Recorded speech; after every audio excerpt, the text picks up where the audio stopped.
Welcome, everyone. Welcome, visitors on Zoom. Welcome, visitors in the room, and welcome, Kiwanis Club members. Welcome to the largest civic organization in the Roanoke Valley and one of the largest Kiwanis clubs in the world. I'm Michael Drucker. It's my pleasure to be here serving as your president. A couple announcements first. The first of those announcements involves cards being passed around for your signatures. One is for Neil Kinsey and the loss of his uncle. Another card being passed around is for Frank Rogan, who's dealing with some serious family issues which have caused him to need to spend time in another state. And for Milton Hardy, who sadly just lost his aunt last week. Now, you've already thanked the violinist. We're going to do it again. That's Kevin Matheson. Thank you, Kevin.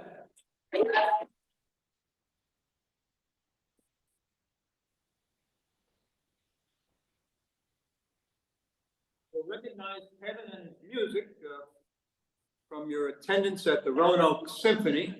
Kevin is on his way to Europe in the beginning of May to do some serious, shall we say, fiddle playing. Would that be okay for me to say that?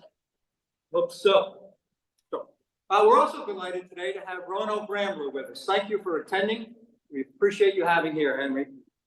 So, Gary Dirk is on his way up to lead us in the call for introspection. Pretty fast, Gary. And Taylor Medley's on her way up to lead us in the Pledge of Allegiance. It's a beautiful time of the year, it's springtime. Barbara and I went over to Green Hill Park yesterday for our annual wildflower walk day. And it was wonderful. Must have been hundreds of trillions in bloom. From that, I got the idea for the introspection. So I'm going to tell you who the 6 best doctors are in the world.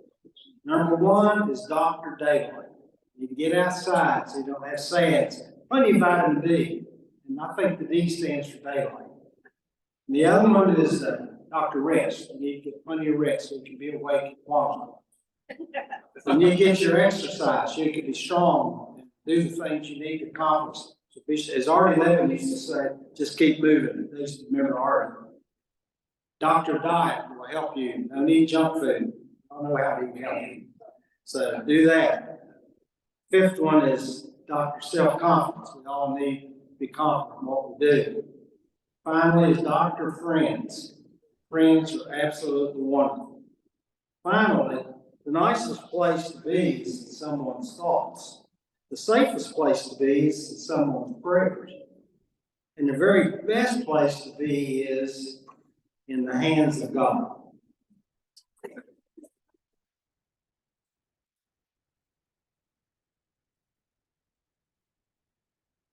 Happy Wednesday, everybody. Please join me for the pledge.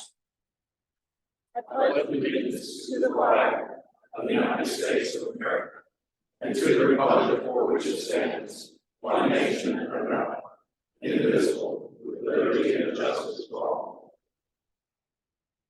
Thank you all. Please be seated. So we have several guests in the room, and Andre Brooks is on her way up to introduce the guests. No? Shall I try again? There you are. Okay.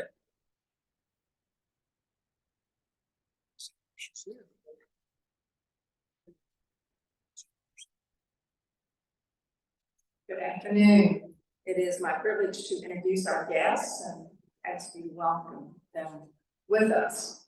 I'm going to ask the guests to stand after introduced and also your host to stand with you as I introduce the person.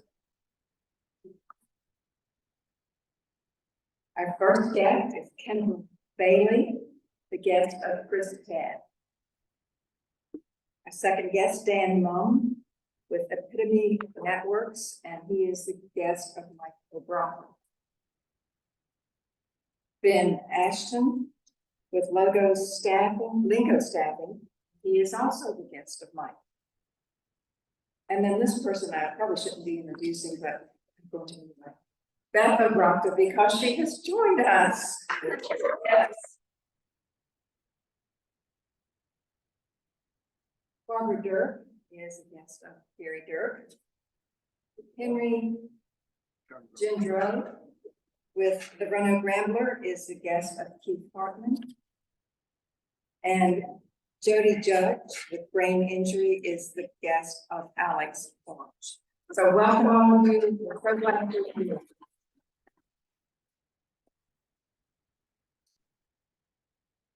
Thank you, Andre.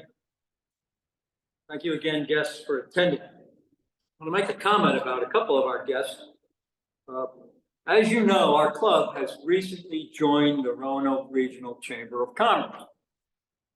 And one of the privileges that come with membership is the opportunity to go to chamber networking events. So yesterday morning, I was doing just that on behalf of our club. And two of the guests here today are a direct result of that networking experience. I'm impressed to have you both here. Thank you. So, guests, if you want to know what it's like to join the Kiwanis, then we're going to demonstrate that now because Fred Jeter is coming up to the podium because he has earned his permanent badge. Each new member of the club receives a worksheet, and it's at their pleasure and pace to decide how many items on the worksheet and how quickly they want to work through the sheet. And these are activities that help them instantly get engaged in our club, because a engaged member is a long-term member. Fred knocked it out of the park. He could not wait to engage the items on that list. Fred, it's my privilege to give you your permanent badge. Thank you.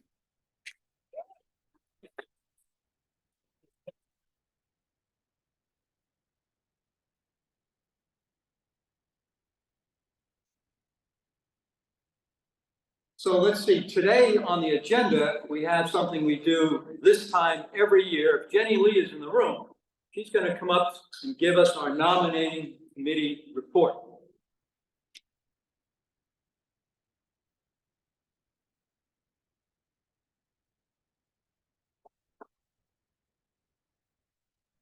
Ooh, lots of toys under here. Good afternoon, everybody. It's good to see you.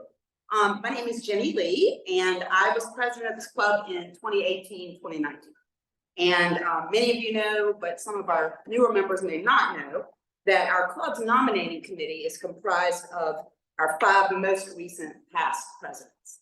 So it was tasked to us to figure out who we wanted to tap for incoming leadership of the club on the board and as officers.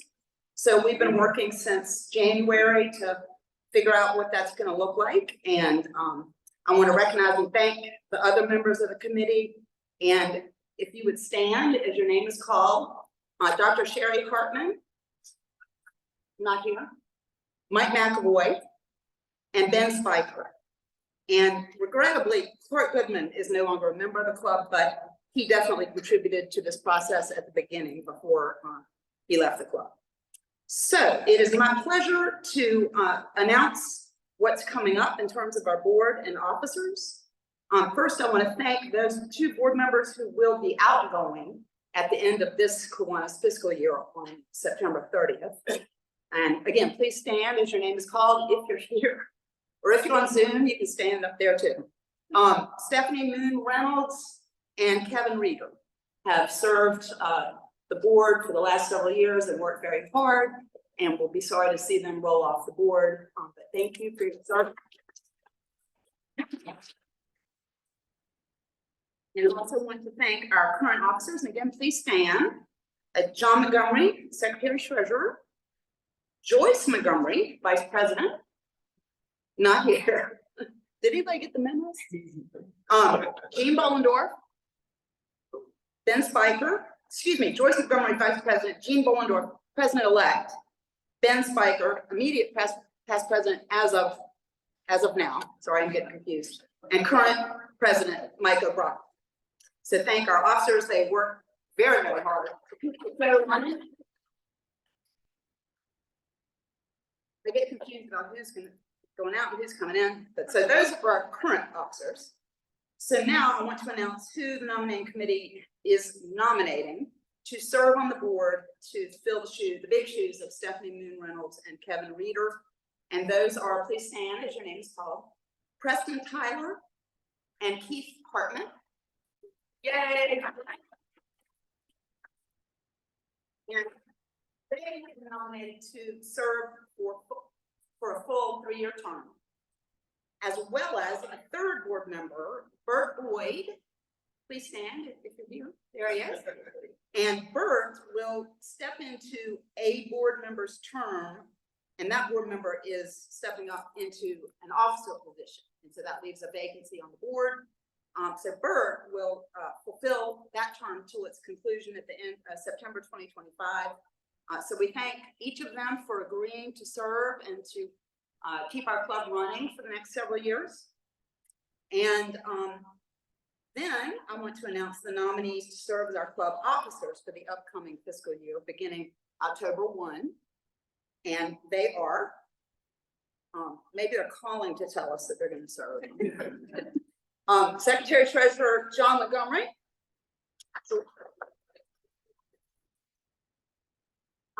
Vice President Dr. David Hartman, who I'm so sorry is not here. President-elect Joyce Montgomery. Mike Obrato will step in as the immediate past president, which is still over. And our president will be Jean Mullendorf.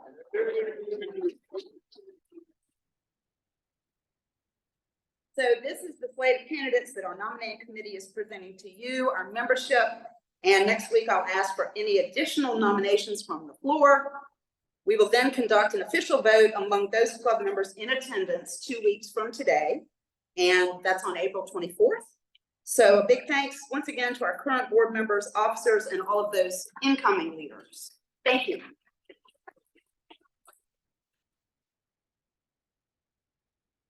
Thank you, nominating committee. Thank you, nominees. Let's see, on the agenda now, we're going to take a look at KPAD. Week number 5. We're in the home stretch. This time next month, we'll have eaten and sold pancakes galore.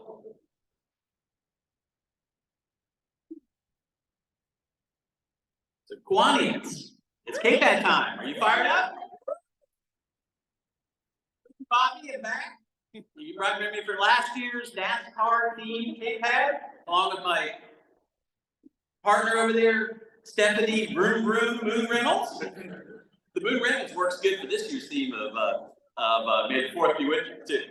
So here today to get you all excited.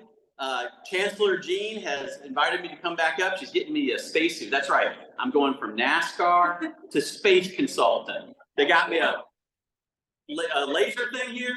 First of all, do not start your barbecue with this. It'll cut it right in half. So not good for that. My spacesuit's being worked on. They're putting a number 3 on there for remember our Dale Earnhardt, New Year's Peace. And we are excited. So first Ben's going to come up. We're going to talk about ticket sales. Harry's going to come up. You know, no rebellion works without volunteers, and we need volunteers. So you guys, time to start signing up. And then I think Jean is going to talk a little bit about raffle and star. So we got a full slate for you today. So we're going to blow up Mike's agenda. Thanks, Mike. You ready, Bobby? Woohoo! We're getting ready to go. I think we're about to hit our stride today, folks. I gotta tell you, the numbers are really starting to come in and we're beginning to feel our oats about the whole thing. Just say a little bit about where we are. We'll start with the countdown. Would you go to the next slide, Mr. Montgomery?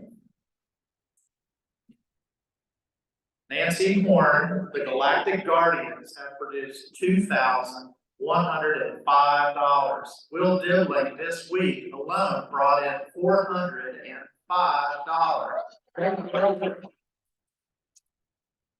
Ken Briggs and Dave Spangler and Gary Dirk are dogging his tail, so the lifesavers are out there. Next slide, please. We have Milton Hardy. Milton here today?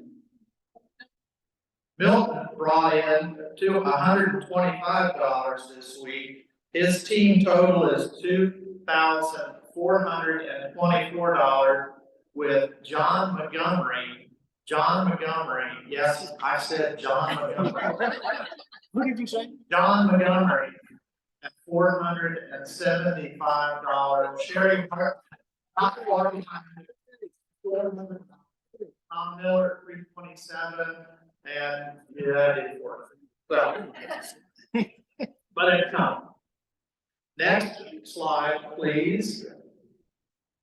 Retiring board member and team captain Kevin Reeder of Rogue Squadron has generated $3,030.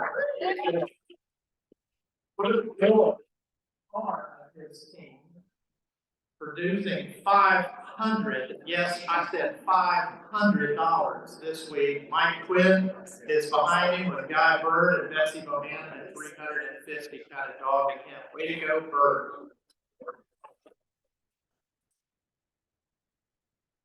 Next, Joe Gaither. Coach Joe has been dethroned from the top role. Yeah, Joe, come on, coach him up, coach him up. You know, the old adage, you can't play him if you can't coach him, right?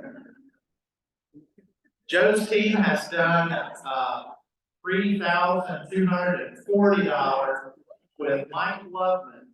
Yeah, Mike Loveman, $1,100. I know Mike.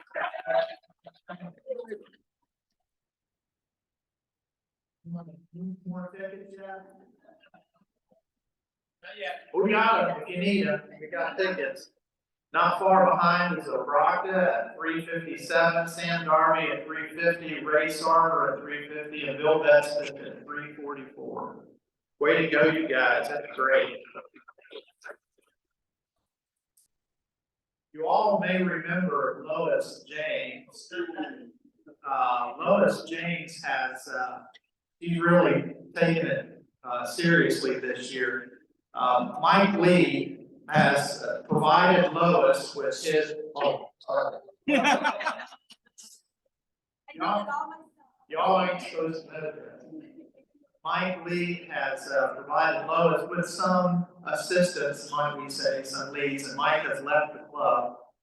But Lois has produced $1,150. Bart Willis, keep going, Lois. All right, next slide. Joe Lemmer.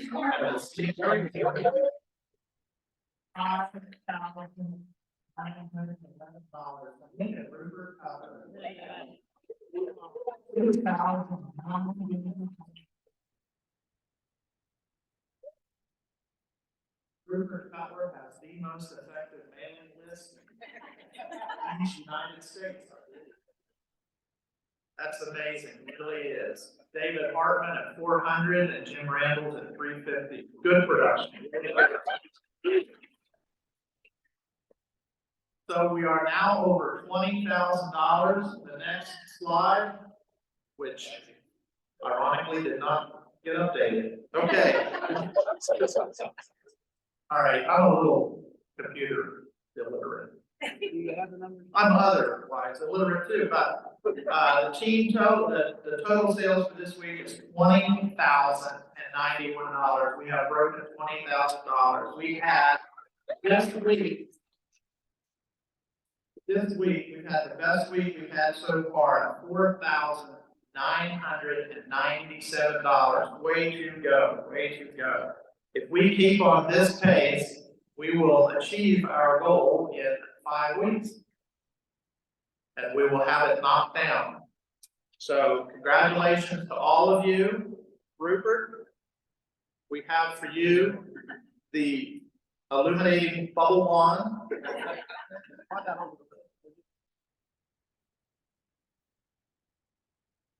Joe Lemmer is not here today. We'll get him a bubble wand as well. The other thing to remember is for those of us that are selling $350 or more in tickets, Jean Vollendorf has the Roanoke Star ornament for you. Be sure you get your Roanoke Star ornament. Jean, Amy, got anything? Just remember that. Microphone. Get up to the microphone. Remember that if you sell 350, your name goes in a pot for the bracelet that, as our jewelers has donated, and you guys can help push your team captain to #1 because they get a date night dinner at Billy's and 2 tickets to Cabaret, thanks to Larry. So just keep pushing. Thanks so much, Ben and Amy. Just also to remind everyone that when you bring in raffle items that are valued at $25 or more, you'll have 25 points added to your team score. So there's a little bit of incentive for you as well. And thank you so much to everyone who turned in money today. It made my heart just sing to gather all those checks and dollar bills. Gary, you want to jump in here? The team is determined that we need 142 different slots, volunteers for Saturday. We have 42 signed up as of this morning. Even a caveman should be able to sign up, you know what I'm saying? So, the link has been sent out, probably send it out again. And ask your neighbors, your partners, your relatives, and the QR code that I think everyone's starting to learn what a QR code is. Thanks to Tim Moran. Yeah, you can sign up right on your phone. So 42 to 142, we have some work to do, but it always happens. I know it happens, so please sign up. The best story for selling tickets is on the back of those tickets. What we do with the money that counts, very, very important. Talk that up, talk about the stories that we are able to add to both financially and with our sweat equity as these programs advance. Thank you all for all you're doing. We're off to a pretty good start. Like to see more, of course, so keep it coming. Thank you all. Thank you, KFAD team. Thank you, club members, for selling tickets. This is the largest breakfast in Roanoke, provided by the largest civic organization in Roanoke. As Ben said, the dollars that are raised from KPAD get turned around and given right back to the community. So we're a busy club. I'll give you a couple highlights about what happened last week and what's coming up in the next few weeks. The planning team for our June 1 Fun Day met. You likely have flyers on your tables about that event. The strategic planning committee met. Highly successful leadership under Bill Bestich. In the near future, you'll be provided with a draft of our next strategic plan for you to help us improve upon. The cleanup took place over at the Melrose neighborhood near our Kiwanis Nature Park and Kiwanis Playground. And the board met, and I want to give you a couple highlights from that board meeting. Mike Lee, who's been with our club for 11 years, has done something that he's been wanting to do for a long time. He finally retired. So in his retirement, he and his wife, Jennifer, are hitting the travel button, which is why he resigned from the club. We really benefited from his membership, and of course, we'll welcome him back at any moment in time. Also at Monday's board meeting, the board approved the membership application of Jay Gordon. Would you please stand and be recognized for now joining our club as a member? Today, you're our first corporate member. Corporate membership in this club comes with privileges. The privilege Jay and his company has now is that Jay may send any and all members of his company, one at a time, to participate in our events in his absence. It's a great way for Jay and his workforce to get to know us to get to know them. And finally, the last membership application we approved at the board meeting was for my wife, Beth O'Bracta. Please stand. I suspect, but I can't prove, that you've given a more positive reaction to her joining the club than when I joined.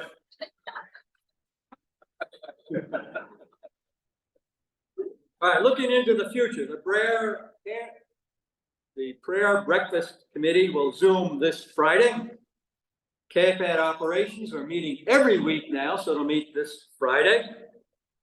Daisy Art Parade is occurring this Saturday. That's when our club, under Gene Bollendorf's leadership, will promote ourselves to the watchers of the parade, one of our increasingly common outreach efforts. Thank you, Gene, for that. In the afternoon, Harry Zuloff is doing similar at the Wazina Bridge Party. I believe there are sign-up sheets available to you for both of those.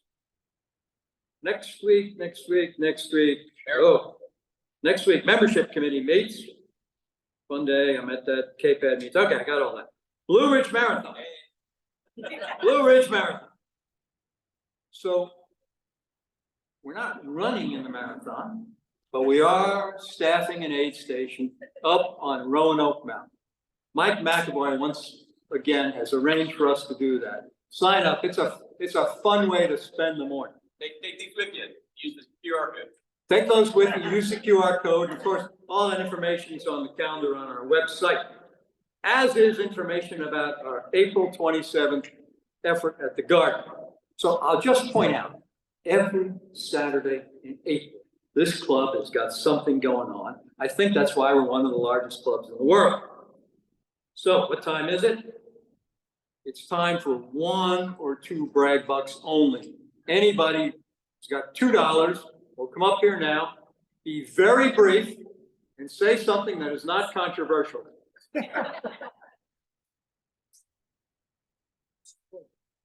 Let's give it up one more time for Kevin Madison.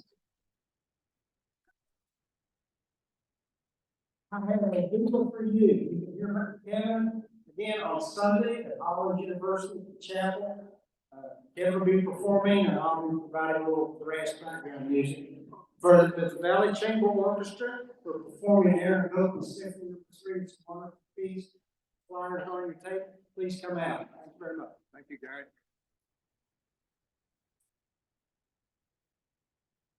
Bob Rutherford with Kids Fishing Day and past sponsor. Orvis still continue to hopefully on your tables are the sign up sheets which list the various volunteer jobs and on the back some directions. It's brag, I was going to brag on Mike Bell, the co-chairman, who's been doing this about 20 years. And also, I would like to mention everybody that I want. If you've helped in the past, please stand up and be recognized. Thank you. If you volunteer.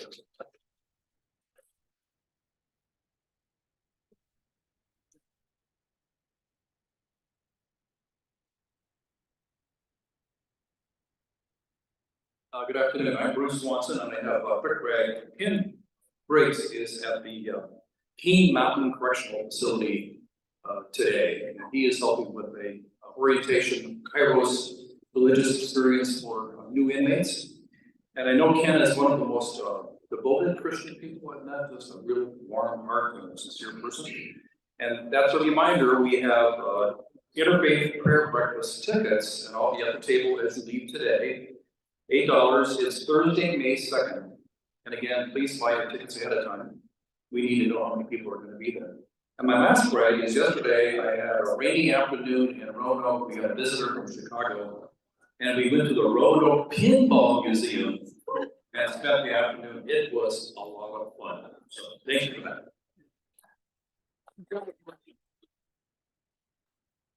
Thank you, Brad.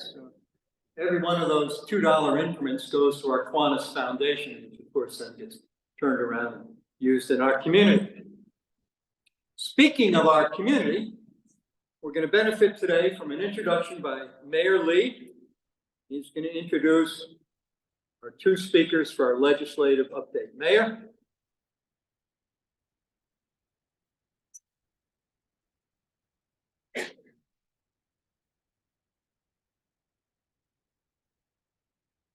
Thank you.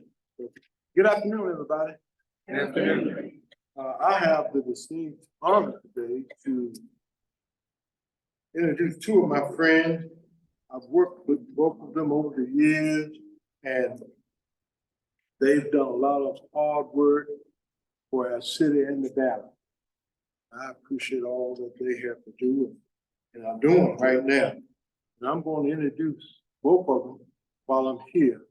And we'll go right after that. They will come in and share with you their thoughts. Senator Chris Head represents the 3rd District in the Senate of Virginia. Previously, he served 12 years in the House of Delegates and as co-chair of Virginia's Small Business Commission.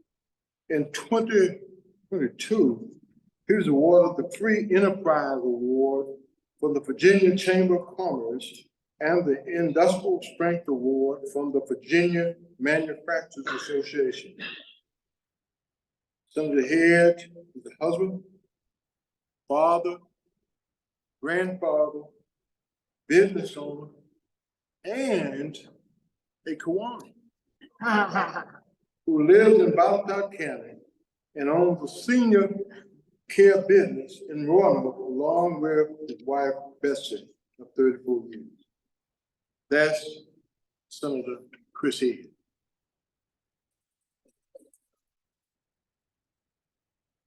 Now I'm going to introduce Delegate Sam Rasul. Son of immigrants from Palestine, Sam grew up in Roanoke, where his family operated a corner store. As a religious and ethnic minority in Southwest Virginia, Sam learned the value of building bridges wherever he could find them.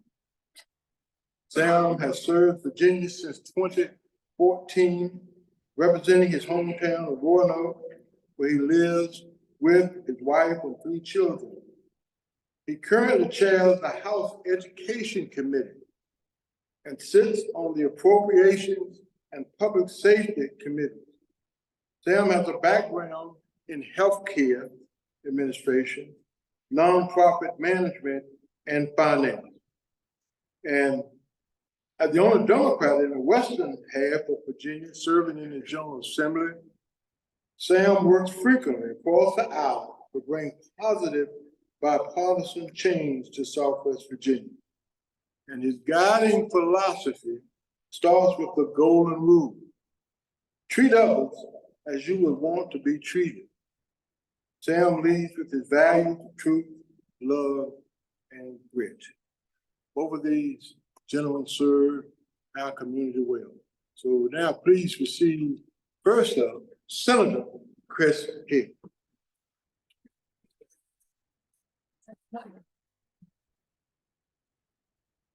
Well, thank you very, very much, Mayor Lee, and it's just so good to be among friends here again. It's also great to be here with my good friend Sam.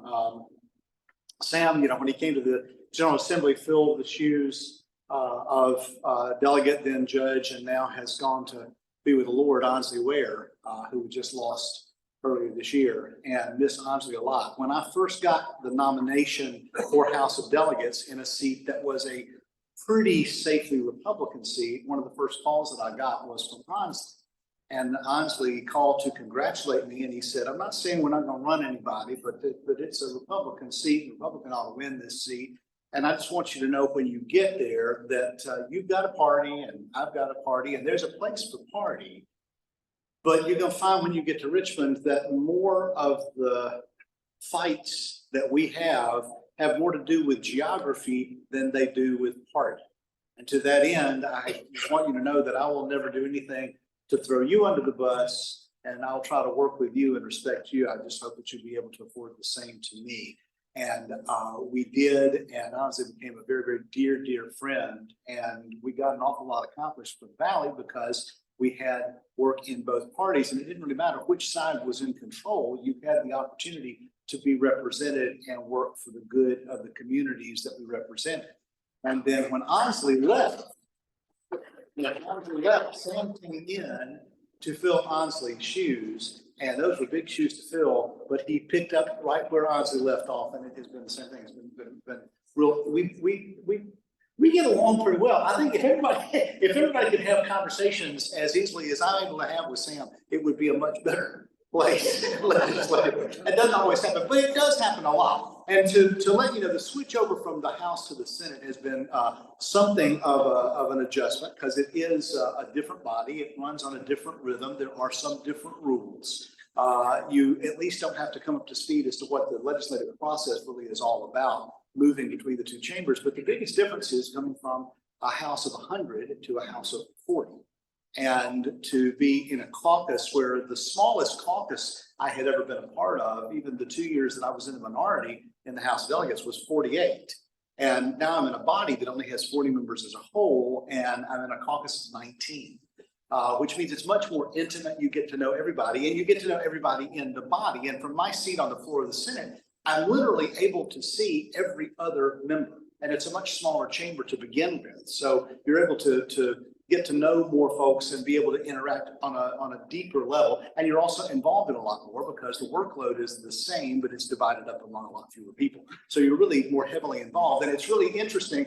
I never really understood why it was that we never saw people in the Senate when I was in the House. And I think Sam and I may have crossed paths 3 times during session, that it was unintentionally trying to reach out to each other for something, because we're operating on different rhythms. But it was an interesting year making that adjustment. And this new district that I serve, I have the distinction of having the most localities that I represent of any member of the General Assembly. I represent 11, actually technically 12. I have the top half of Roanoke County. I represent all of Botetourt, all of Craig, all of Allegheny, the city of Covington, all of Rockbridge, all of that would include, of course, the cities independently of Buena Vista and of Lexington. I have about 25% of Augusta. I have all of Stanton, and I have all of Waynesboro. That's 11. I said 12 technically because when they did the lines, redistricting drawing wise, I do have one house in Bedford County with 2 voters. And doggone it, last call, neither one of them voted. So I've got to knock on that door. This year we had a real big adjustment to getting everything going in the legislature, because we had such a huge number of new members that came in. Was the biggest change in membership in the General Assembly in any year since Reconstruction. Remember, again, you have 100 members in the House, 40 members in the Senate. We had 34 new House members in 1 year. We had 17 new members of the Senate in 1 year. That was huge. And then additionally in the Senate, 2 of the returning senators had less than 1 year of experience when we got started.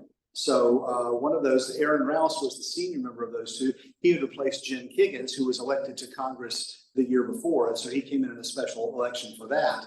And then last year, early in the year, Congressman Don McEachin passed away, sadly. And Jennifer McClellan was elected out of the Senate to replace him. The special election pulled House Delegate Lamont Bagby over. And so Lamont had he'd been a senator since last year, but he'd never had a session in the Senate until this year. So there were just a tremendous number of new people, at least in new slots. So a lot of learning curve for a lot of people, and particularly those that were brand new to the legislature. But somehow we managed to get things done. There is an awful lot of partisanship, as you can imagine. We have the dividing party-wise. You have Democrat majorities in both chambers right now, but it is 51-49 in the House. It's 21-19 in the Senate. And then we have a Republican governor. And so when you have a significant number of votes, as we did, that passed on straight party line votes, that's why you're going to end up with signaling to the governor that he needs to take a really, really close look at that. And that's why this year, Governor Youngkin, I think, broke the record for any governor in a 4-year term. He managed to break in a single year this year with the number of vetoes and then the amendments. And we're going to be going back next week to deal with all of those in some fashion, and a bunch of amendments that were made to the budget. 11 of my bills passed both chambers and have been signed into law without amendment. That was very nice. The ones that are most notable, I think, for this area was working with, first of all, eligible sites for economic development. If you've got the eligible sites for grants from the Virginia Economic Development Partnership, previously it had required a 100-acre site that was ready.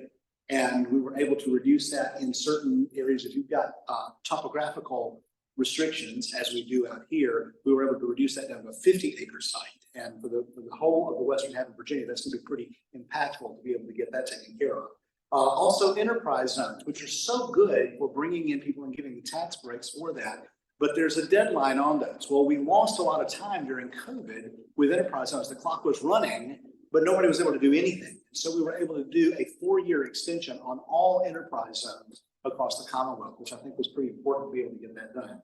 Another one of my pieces of legislation, and former Mayor Bowers, you will remember the times that we had talked about the need for changes in public notice restrictions. We've tried to make some changes to get that being able to be done on a website. We haven't gotten quite there yet, but we were able to have a bill that the Code Commission had put forward that I was able to patron that helped sort a lot of that out and at least give some clarity and streamlining some of those issues for public notices. And then finally, here is the Virginia Healthcare Workforce Development Authority, which was created in previous legislation. We needed to do some work to enhance that and then put some more bones on that framework that we had been out there and some teeth involved to really start helping with our healthcare workforce. And that was an omnibus bill that I was the patron in the Senate for as a Republican, and was a bipartisan bill because you had Democrat delegate Rod Willett that carried the bill in the House. And we had different versions of that, but we worked very closely together. We were in each other's offices a lot, getting the verbiage just exactly right, and also working with the folks from Crulian and other health systems to make sure we had it all hammered down, and that is also in line. Couple of things real quick as I'm running out of time here. There were some disappointments. First of all, I'm sure noticed in the news that we had the opportunity to get a big arena up in Northern Virginia. I had to talk with the governor a lot about how I could be supportive of an arena in Northern Virginia when we're here down on the western part of the state and wondering how that was going to work. But the plan was going to be generating about $500 million in revenue and not have to put any money in out of the Commonwealth's coffers to be able to get that. And that was a partisan issue that just went away. And the funding for that, the plan was to be able to help fund teachers and law enforcement and I-81 and various other things that could have been earmarked in other parts of the state. That was the plan, but we never got that. So that was a disappointment. And of course, the other disappointment is the budget. I'm not happy. The final budget I was not able to vote for. I'll let Sam talk more about that since he's on the Appropriations Committee when he comes up here. But we'll see where that goes. We're a long way from done. I have a sneaking suspicion we're going to be, Sam and I, in Richmond a lot. Sam more than I, since he's on Appropriations and I don't serve on Senate Finance. But hopefully we'll be able to get some more stuff done. Looking forward to it, and we'll look forward to any questions at the end that you might have. It's a great honor to serve you. Great honor to be a part of this club. Great honor to be here today. Thanks so much. Yeah.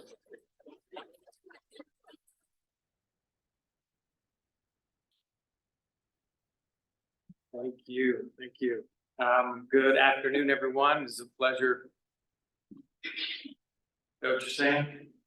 Okay, good. Good afternoon, everyone. It is a pleasure to be back before you. Thank you for those kind words, Mayor. Thank you for those kind words, Senator Head. Of course, I've enjoyed working with you. The late Ansley Ware, when I filled his seats, and I've got a piece of advice for you for the first year. When you get down there, sit down and shut up.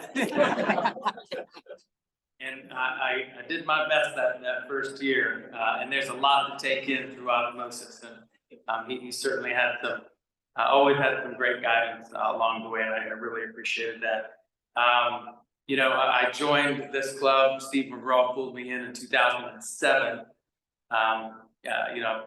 Ken Briggs reminds me that, as though I'm not a great member of the club, but he says, as long as you're a dues paying member, you're a good member. But throughout all of it, my Mr. Kiwanis is John Montgomery. And we So if my house has a lot of turmoil, I'm in the house. My daughter this year was a Senate page. So she's, constantly telling me how much better the Senate is than the House. Yesterday, she was wearing a Senator Bill Stanley t-shirt. And so we certainly have some choice words there, but she really enjoyed her time. It's a great program for 13-year-olds to come in and learn about the process. And she's like, I'm coming. We have a veto session next week on Wednesday. She's like, I'm coming with you to veto session. I gotta be there to support the Senate. Bring her a bumper sticker. Yeah, we can get the bumper sticker going. That's for sure. So it's certainly a pleasure. Chairing the House Committee on Education this year has been really a pleasure. A lot of conversations happen around that, but most importantly, a few things that I wanted to highlight, not only in that committee, but in a few other committees that are specific to Roanoke that are important. Number one, we are starting the first of its kind, a gang and gun violence prevention program in the schools. There are many programs that have folks who work with students. This will be the first time we actually have a program in the Commonwealth of Virginia that is administered through the schools in a dedicated summer school program that then follows rising 8th graders, taking more of a prevention technique. We find that if we can build good habits at that age, it follows them into high school. So we've been working with Roanoke City Schools over the past year to develop the Community Builders Program. We were able to get roughly $500,000 funded into this program.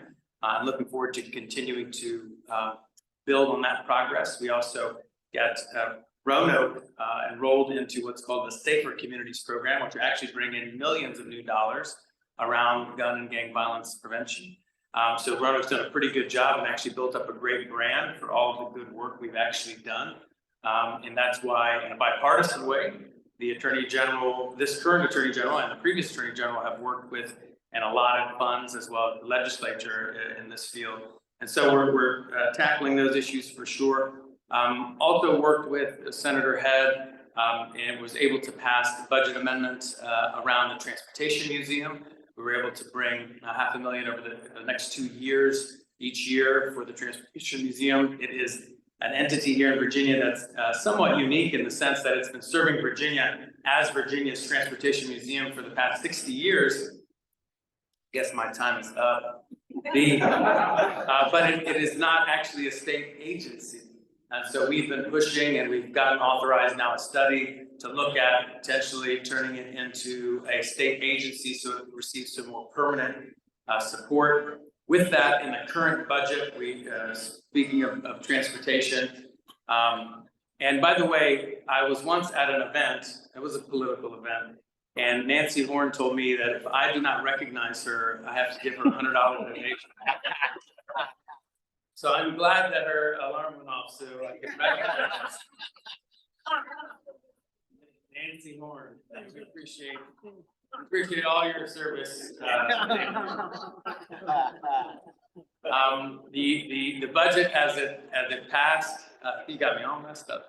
Now the budget as it passed also passed out of the General Assembly and hopefully will continue to have also included $70 million for our stretch of I-81 to help. What we actually found and it was a great case. While I'm generally not a big fan of actually earmarking transportation dollars, we'd like it to go through a formal system. What the General Assembly found is that if we fix both sides of 81 at the same time, we'll actually save roughly $70 million. So we had money to go one direction between Roanoke and Christiansburg to broaden it to 3 lanes. And we put money in to broaden it the other direction as well. If we do both at the same time, it'll actually save us in the long run. So we were able to build that in. Also some additional support for the Roanoke Higher Education Center, which I sit on the board there doing some wonderful work. As you know, Radford University Carilion has expanded into the Higher Education Center and is doing some new great programming there. And they're going to continue doing some of that here and expanding their footprint. We also, I was talking with Mike earlier, passed a comprehensive bipartisan bill around PFAS. PFAS are chemicals that are forever chemicals. These chemicals unfortunately don't break down or they take a long time to break down. They cause cancer. We had an episode about 1.5 years ago here in Roanoke where an entity was releasing these dangerous chemicals, which are all around us. There's actually maybe 8,000 to 12,000 of them, but the EPA and others are concerned. And we did it in a bipartisan way with the administration passing for the first time a comprehensive framework with which to monitor and protect our drinking water. And fortunately, I'm glad that there are people on all sides who, while we talk about environmental issues largely, which I'm passionate about, but more specifically, we've been able to build broad consensus around at least protecting our drinking water, because it also costs us millions of dollars locally to clean up. And so we'll continue tackling that for sure. One larger bill that, yes, Rupert's given a round of applause. And then one larger study that came out last year was through what's called the JLARC. The JLARC is a most respected commission that we have that works in a nonpartisan way to study big topics. And their large report this year last year showed that we have a lot of work to do with regards to how we fund education, particularly being one of the wealthiest states in the nation. We certainly fall well behind. We're not even close to the national average with regards to our teacher pay. Over the past several years, we've worked in a bipartisan way to close that gap, but we certainly have a lot more work to do in wanting to fine tune that. I carried an omnibus bill that passed out of the House. It's run into a little bit of an issue that's come out of the governor's office. We'll continue to work on that as we move forward. So for me, I will say that it's been really an honor and a pleasure to be able to serve the area I grew up in, and now raising our 3 beautiful children, my wife and I here. And so for sure, I remember it lastly. I think it was my election day 10 years ago. I was working at a poll, and there was an individual who was campaigning for my opponent, and that individual was Barbara Dirk. And so, and we struck up a great conversation. And she's like, "I've got some bills I need you to work on if you win this." I said, "Come on down, Barbara." And every year, she's been such a great advocate with regards to pedestrian and bicycle safety, and have enjoyed and loved working with anyone. So we certainly welcome all of you to engage both of us at any time we can ever be of any assistance. Thank you so much.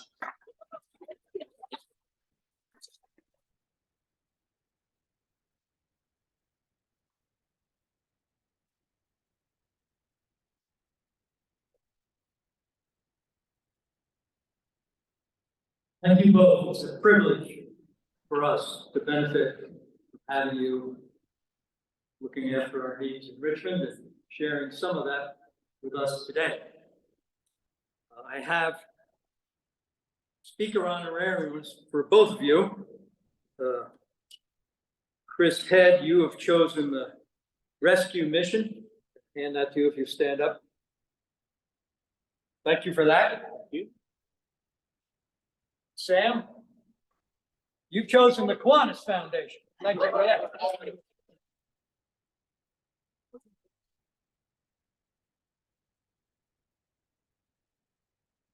Hand it right back to you.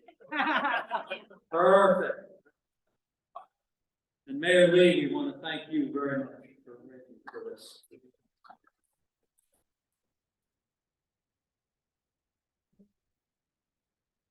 So, next week, David Perry is lined up, another speaker who's going to focus us a bit on the environment. And it's one of my favorite subjects. It's the Appalachian Trail. We're going to hear from the Appalachian Trail Conservancy Regional Director, Andrew Downs. Looking forward to seeing you all. By the way, gentlemen, does your schedule permit you to stay for a couple after meeting questions? Absolutely. You have the opportunity to say anything and everything you want to them, one-on-one.